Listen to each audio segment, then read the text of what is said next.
Pour remporter une guerre, une armée a besoin de ses généraux.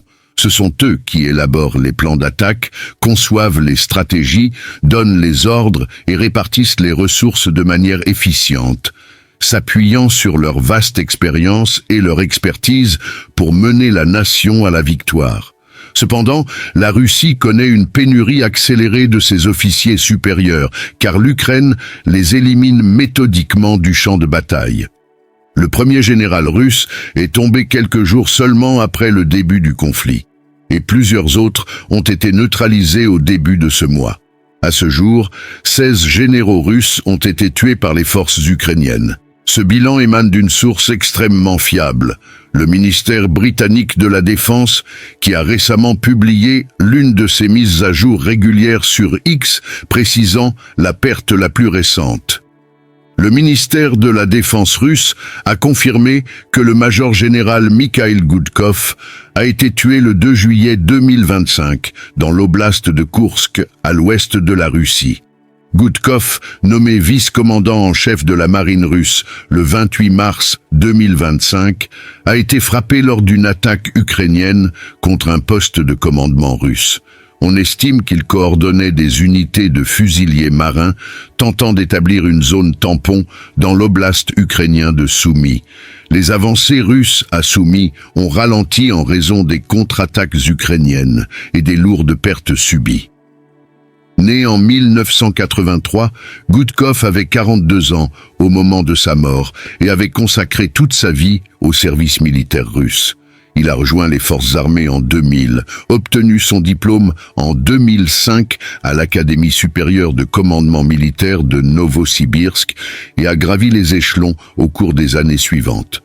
Il a pris le commandement de la 155e brigade indépendante de fusiliers marins et participé à des opérations dans le Caucase du Nord et en Syrie avant l'invasion de l'Ukraine. Dès le début de la guerre, il est resté à la tête de la 155e, prenant part à la tentative avortée de capturer Kiev au printemps 2022 et à la bataille de Vuhledar en 2023, jusqu'à son redéploiement à Koursk en 2024. Il convient de souligner que la 155e brigade a été accusée par Kiev de crimes de guerre, notamment l'exécution de 9 prisonniers de guerre ukrainiens.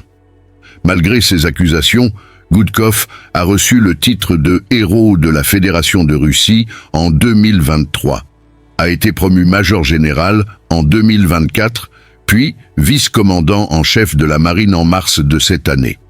Cette position l'a placé à la tête de toute l'infanterie navale, fusiliers marins, unités de missiles côtiers et artillerie maritime, faisant de lui l'un des principaux commandants militaires de la Russie. Le président Vladimir Poutine a salué Goudkov lors de sa promotion, affirmant que sous son commandement, la 155e brigade était devenue non seulement une unité d'élite, mais l'une des meilleures du pays. Poutine a exprimé sa confiance dans le fait que le général mettrait à profit toute son expérience pour réorganiser et optimiser les forces navales. Selon des témoignages, les troupes appréciaient servir sous le commandement de Goudkov. Le blogueur militaire russe Romanov Light a déclaré qu'il était respecté par ses subordonnés, qu'il louait son leadership efficace et son habitude de rapporter les faits réels à ses supérieurs, plutôt que de simplement répéter ce qu'il souhaitait entendre. Ces éléments montrent que Goudkov occupait une position cruciale pour Moscou. Un commandant dynamique, déterminé et riche de décennies de service, chargé de réformer un pan entier des forces armées. Sa neutralisation va certainement provoquer un séisme au sein de la hiérarchie militaire russe, contraignant Poutine à rechercher en urgence un successeur ayant un profil similaire, mission loin d'être aisée, ce qui illustre l'ampleur de la victoire ukrainienne. D'après le ministère de la Défense, Goudkov a été abattu le 2 juillet, lorsqu'une frappe ukrainienne de haute précision a visé un poste de commandement dans la région de Koursk, à environ 30 km de la ligne de front. Des médias locaux ont rapporté le tir d'au moins 4 missiles sur la cible, tandis que des publications sur les réseaux sociaux évoquaient la mort d'une dizaine de soldats aux côtés du général. Des rumeurs circulant sur Telegram ont suggéré que la localisation de la base aurait été divulguée à l'Ukraine par un agent infiltré ou découverte après qu'un fusilier marin en poste ait contacté ses proches. Quoi qu'il en soit, les forces ukrainiennes ont obtenu l'information et frappé au moment opportun. Mais Gudkov n'est pas le seul général russe tombé face à l'Ukraine. Toujours selon le ministère de la Défense, Gudkov est le deuxième général de haut rang russe tué en 2025, le 5e au cours des 12 derniers mois et le 16e depuis le début de l'invasion illégale de 2022. 16 commandants de haut niveau éliminés en quelques années, un chiffre stupéfiant qui témoigne de l'efficacité des services de renseignement ukrainiens, de leur capacité à suivre les déplacements des généraux et à mener des frappes chirurgicales. Le même jour que la mort de Gudkov, des informations ont émergé concernant deux autres pertes de généraux, Alexei Komkov et Ildar Akhmerov.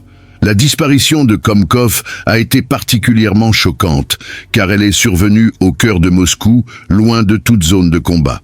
Komkov, à la tête du 5e service du FSB depuis 2024, a été victime d'un attentat à la bombe dissimulé dans une voiture. Bien que l'Ukraine n'ait pas revendiqué officiellement l'action, les médias d'État russes ont imputé l'attaque à des réseaux de renseignement étrangers avec de forts soupçons d'implication ukrainienne, et le FSB a promis une riposte rapide. Akhmerov, vice-amiral et chef d'état-major adjoint de la flotte de la mer Noire, fait également l'objet de rapports de mort, bien que les informations officielles restent contradictoires. Le premier général russe abattu par l'Ukraine est tombé quelques jours après le début de l'invasion. Le 28 février 2022, un tireur d'élite ukrainien a éliminé le major général Andrei Soukhovetsky, alors vice-commandant de la 41e armée multibranche. Un fait que Poutine a dû reconnaître, marquant la résistance surprise de Kiev. Peu après, le major général Vladimir Frolov, vice-commandant de la 8e armée de la garde, est lui aussi tombé, les médias russes évoquant une mort héroïque. Au cours de 2022, d'autres généraux ont péri. Andrei Simonov, responsable des troupes de guerre électronique. Kanamat Botachev, abattu alors qu'il pilotait pour le groupe Wagner, et le lieutenant-général Roman Kutuzov, lors de combats dans la région de Louhansk. En 2023, 3 autres pertes confirmées. Sergei Goryachev, chef d'état-major de la 35e armée multibranche, le lieutenant-général Oleg Tsokov, vice-commandant du district militaire sud, et le major général Vladimir Zavatsky, qui s'est sacrifié dans un véhicule piégé pour éliminer ses propres troupes russes. En 2024, les rangs supérieurs ont encore été décimés. Le lieutenant-général Alexander Tatarenko, non confirmé officiellement. Le major-général Pavel Klimenko, abattu par un drone kamikaze. Le lieutenant-général Igor Kirillov, assassiné à Moscou par un explosif dissimulé dans un scooter. Et le major-général Konstantin Smechko, expert en déminage, tué par une frappe HIMARS. En 2025, outre Gudkov, Komkov et Akhmerov, le lieutenant-général Yaroslav Moskalik, 58 ans, vétéran des opérations stratégiques en Ukraine, a été tué par l'explosion d'une voiture piégée dans la banlieue de Moscou. Une déflagration si puissante qu'elle a brisé les vitres des immeubles alentours. Grâce à des missiles de précision, des opérations de renseignement et, parfois, un brin de chance, l'Ukraine a éliminé ses chefs militaires, affaiblissant considérablement la direction, le renseignement et le pouvoir de commandement russe. Et pourquoi tout cela importe-t-il tant? Les généraux sont essentiels dans toute guerre. Ils déterminent les stratégies, donnent les ordres cruciaux, coordonnent les manœuvres offensives et influencent le cours du conflit. La mort d'un général provoque désorganisation et perte de morale, raison pour laquelle ces officiers séjournent habituellement dans des zones considérées comme sûres. La tactique ukrainienne de frappe ciblée instille la crainte parmi les rares généraux encore en vie. Beaucoup vivent avec la certitude d'être perpétuellement menacés. De plus, la Russie ne dispose pas d'un réservoir illimité d'officiers qualifiés pour assumer ses responsabilités. Ses leaders sont rares et leur formation prend du temps. Pour l'Ukraine, chaque général russe éliminé représente un trophée motivant et la preuve de sa puissance, galvanisant l'armée et la population.